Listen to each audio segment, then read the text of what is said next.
PU college ಗುರುವಾಯಿನಕೆರೆ ಬಗ್ಗೆ ಕೇಳಿರ್ತೀರಾ. ಹಾಗಾದ್ರೆ ಈ ಕಾಲೇಜ್ನಲ್ಲಿ ಓದೋದು ಹೇಗೆ?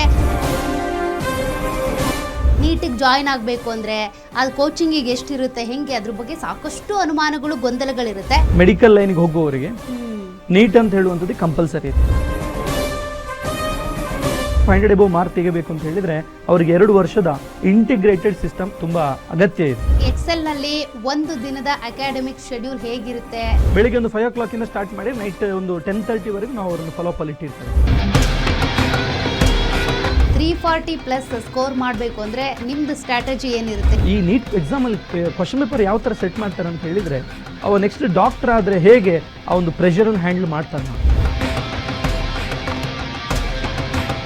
ಮನೇಲಿ ಪೇರೆಂಟ್ಸ್ಗೆನೆ ಮಕ್ಕಳನ್ನ ಮೊಬೈಲ್ ಅಡಿಕ್ಷನ್ ಇಂದ ದೂರ ಮಾಡೋದು ಕಷ್ಟ ಆಗ್ತಿರುತ್ತೆ. ನಿಮ್ಮಲ್ಲಿ ಆ ಅಡಿಕ್ಷನ್ ಯಾವ ರೀತಿಯಾಗಿ ದೂರ ಮಾಡ್ತೀರಿ, ಹೇಗೆ ಅಂತ? ಮೊಬೈಲ್ ಒಂದು ಕಂಪ್ಲೀಟ್ ಬ್ಯಾನ್ ಇದೆ. ಅಪ್ಪ ಅಮ್ಮನ ಹತ್ರ ಅವ್ರು ಮಾತಾಡಬೇಕು ಅಂತ ಹೇಳಿದ್ರೆ ಕಾರ್ಡ್ ಫೋನ್ ಇರ್ತದೆ.